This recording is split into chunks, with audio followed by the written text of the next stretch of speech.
গীতার ত্রয়োদশ অধ্যায় ক্ষেত্রজ্ঞ বিভাগ যুগ অথবা ক্ষেত্রজ্ঞ বিভাগ যুগ। হে সনাতনী সন্তান, এই ক্ষেত্রজ্ঞ বিভাগ যুগে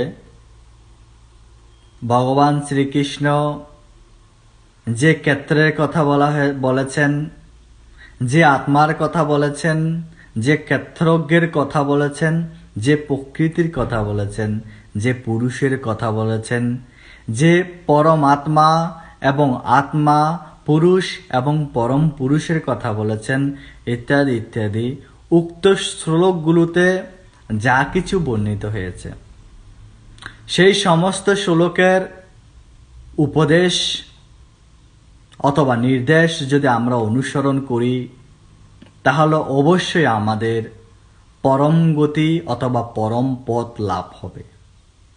আমরা অবশ্যই ঈশ্বর প্রাপ্ত হতে পারব। এই কথা ভগবান শ্রীকৃষ্ণ গীতার ওই ত্রয়োদশ অধ্যায়ের শেষ শ্লোকটিতেই বলেছেন। কি বলেছেন সংস্কৃত ভাষায় অবশ্যই আমরা দেখতে পারি। নমস্কার, আমি তাপস, আপনাদের মাঝে জ্ঞানের কথা নিয়ে।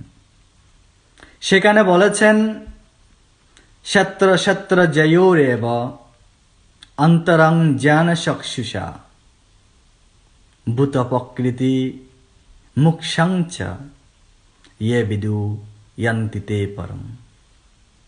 হে সনাতনী সন্তান, এইভাবে যারা ক্ষেত্র ও ক্ষেত্রজ্ঞের পার্থক্য সম্পর্কে জানেন ও জড়া জগতের যে মুক্তির পন্থা যিনি জানেন, এই পন্থা যিনি জানেন, তিনি অবশ্যই পরম গতি অথবা পরম পথ লাভ করেন।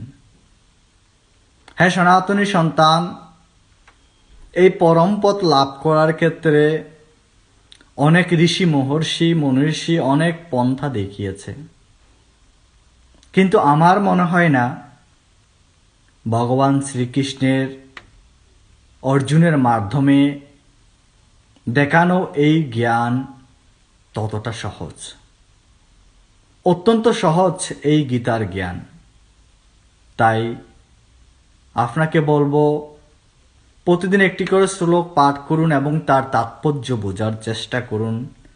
একটি শ্লোক নয়, একটি লাইন পড়ুন। নমস্কার।